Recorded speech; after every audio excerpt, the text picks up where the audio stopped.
Beauté divine, bienvenue, c'est Tamiris qui a un nouvel épisode sur les 365. Aujourd'hui, on va parler de pourquoi certaines personnes ont du succès en ligne et pas d'autres. Alors, le premier point, c'est qu'il faut avoir une envie viscérale d'entreprendre.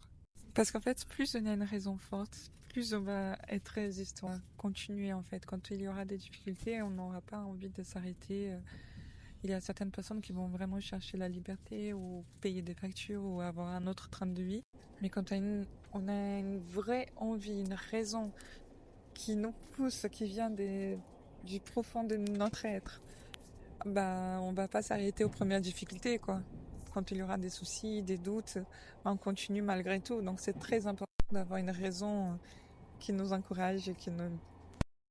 J'ai vu plusieurs personnes que ça a été des situations où, voilà, soit ils ont eu des enfants alors qu'ils s'entendaient pas, soit ils devaient déménager, se marier, et ça a été comme la raison qui les a motivés à faire de l'argent, donc à travailler et faire ce qui devait être fait. Euh, mais chacun sa propre raison, donc il faut que tu te demandes, est-ce que tu veux vraiment? Est-ce que des 1 à 10, combien tu veux? Numéro 2, c'est une méthode, parce que même si tu as du talent, même si tu sens les choses, tu le fais au feeling, bah, c'est comme un athlète en fait. Il sait faire ce qui doit être fait, mais il va quand même avoir un coach qui va lui donner une méthode pour aller au-delà de ses résultats. Parce que c'est mieux d'apprendre avec les erreurs et les réussites des autres que de perdre du temps. Et bon, le troisième, c'est contre-intuitif. J'aurais aimé vraiment avoir su avant ou surtout valoriser avant parce que je l'avais déjà entendu, mais je n'avais pas pris autant au sérieux que ça. Alors que je pense que c'est les plus importants, un des plus importants, c'est de savoir quand même que notre entourage est hyper important. Tes amis proches sont importants, ta famille proche est importante, toutes les personnes qui t'ont le contact le plus proche, c'est important. Donc écris-le. Les succès est contagieux, contamine.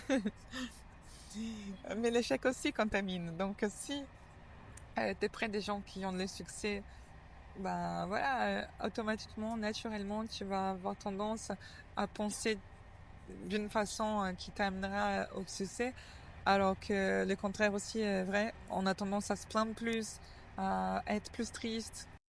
Si tu es dans un groupe où les personnes sont médiocres, et ça veut dire être dans la moyenne, bah, tu risques de normaliser ça, de trouver ça normal, de ne pas avoir des meilleurs résultats, ne pas avoir un succès extraordinaire. Et tu vas t'y faire en fait, tu vas être moins ambitieuse que si tu étais entourée de personnes remplies de succès, que chaque fois va te tirer vers le haut et te montrer d'autres possibilités. Et je suis sûre que tu le sais, que tu l'as déjà expérimenté. Je suis sûre qu'il y a un domaine dans ta vie où tu as des bons résultats et tu vois que tu as envie de tirer les gens vers le haut, tu as envie de donner des conseils et ça te stresse quand tu vois les gens qui sont pas encore en train de faire le meilleur parce que tu sais que c'est possible. Donc là, c'est pareil. Si tu as du succès ou tu es entouré avec des gens qui ont du succès, bah, ils vont te tirer aussi. Toi, tu vas tirer d'autres aussi. Donc c'est une spirale positive. Alors que si tu es avec des gens médiocres, bah, on va se plaindre, on va chercher des excuses. Bref. En gros, voilà, on a compris, la personne qui n'a pas de succès, en général, si elle rate, elle se plaint. Et le numéro 4, c'est contre-intuitif aussi, c'est de ne pas être raisonnable. J'ai déjà parlé un petit peu de ça dans une autre vidéo. Et ne pas être raisonnable, ça veut dire que on va faire les choses malgré les raisons de ne pas le faire. Malgré les excuses, malgré les circonstances, ben on le fait. C'est pour ça d'ailleurs que j'ai commencé le défi des zéro digital avec une étude des cas des Rana, qui est pas raisonnable d'ailleurs, que malgré qu'elle connaisse pas le français, malgré qu'elle commençait de zéro, ben elle a essayé, elle a commencé, elle a continué, elle a persévéré et elle a des résultats. Donc la preuve, enfin, il faut que tu t'entoures de personnes qui, malgré les excuses, ils continuent. Ils vont, à chaque problème, vont trouver des solutions. Et du coup, bah, c'est naturel qu'ils ont des résultats, quoi. Donc en gros, être près des personnes qui ne sont pas raisonnables, ça contamine aussi. Et le cinquième, c'est qu'il faut un terrain fertile. Ça ne sert à rien d'essayer de planter des belles plantes au désert. Ça va pas donner de fruits, quoi. Donc autant pour le fait d'avoir des plaintes qui n'est pas pareil. Voilà, c'est quelqu'un qui s'est plaint. Chaque fois cherche des excuses et il y a une mauvaise humeur. Ça donne pas les mêmes résultats que de quelqu'un qui s'encourage, qui tire vers le haut. Mais aussi, Il faut savoir observer parfois parce que parfois ce n'est pas clair en fait. Il faudrait que tu regardes autour de toi, mais regarde pas ce qui échoue parce que ça, il y en a partout et c'est ce qui a le plus quoi. Les gens qui n'ont pas de bons résultats, c'est beaucoup plus simple de ne pas en avoir que d'en avoir, beaucoup plus simple de se plaindre. Et c'est naturel, hein. Moi-même, quand j'aime pas quelque chose, euh, imaginons que j'aime pas un cours, je vais dire à ma copine, ah, j'aime pas ce cours. Parce qu'on essaye de trouver quelqu'un qui compatisse avec nous et de partager ça. Même si on sait que c'est pas simple, bah, on le fait un peu pour se justifier, pour ne pas avoir la culpabilité de ne pas réussir. On va donner la faute à la circonstance. Le souci, c'est que c'est trop simple de se plaindre et de tirer les autres vers le bas aussi. Et du coup, à faire en sorte que d'autres ne réussissent pas aussi. Du coup, on va chercher des gens qui contredisent cette théorie. Est-ce qu'il y a au moins une personne qui a réussi?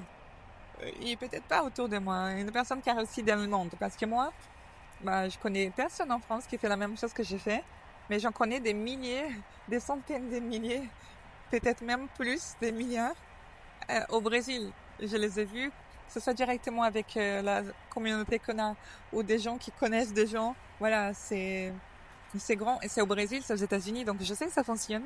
Donc j'ai le courage de le mettre en place en France. Du coup, vu que je sais que ça fonctionne ailleurs, je peux suivre mon instinct et me dire que ça peut fonctionner. Toi, si tu vois que ça a fonctionné quelque part, tu peux essayer aussi, voir si ça peut fonctionner, si tu le sens. En gros, ça demande un peu plus de courage que s'il y avait déjà beaucoup de résultats ici, mais on teste et on le voit, quoi. Car si jamais pas de résultat et pas toi, ben, il faut plus des raisons viscérales, plus de méthodes, plus d'entourage voilà, aligné avec les succès, plus d'entourage qui n'est pas raisonnable. Et là, il faut que tu te demandes, est-ce que tu le veux vraiment ou t'hésites? Parce que là, il faut vraiment que ce soit, comme je dis, quelque chose qui soit une raison forte. Comme quand tu es amoureuse et que tu as trop envie d'être avec la personne, et peu importe les circonstances, peu importe les conflits, on va tout résoudre. Bah, c'est pareil, tu le veux vraiment ou pas? Si tu n'hésites pas, si tu as envie vraiment d'échanger, d'avoir des résultats, d'avoir du succès dans le digital, mais tu as quelques doutes par rapport à comment ça se fait, ou même tu n'as pas forcément des doutes, mais tu aimerais avoir une communauté, des personnes qui sont alignées avec toi dans les succès, qui sont pas raisonnables, ou d'avoir une méthode, bah, tu sais que j'ai ma formation que je partage, c'est de zéro digital, mais c'est une formation complète, payante. Mais voilà, avant de la proposer, je la présente avec un workshop qui s'appelle le plan B. Et du coup, dans ces workshops, c'est fait sur mesure. Donc, il y a un formulaire. Je vais répondre vraiment les questions de tout le monde. Donc, tu peux t'inscrire, répondre et tu n'auras plus d'excuses pour pas avoir des résultats.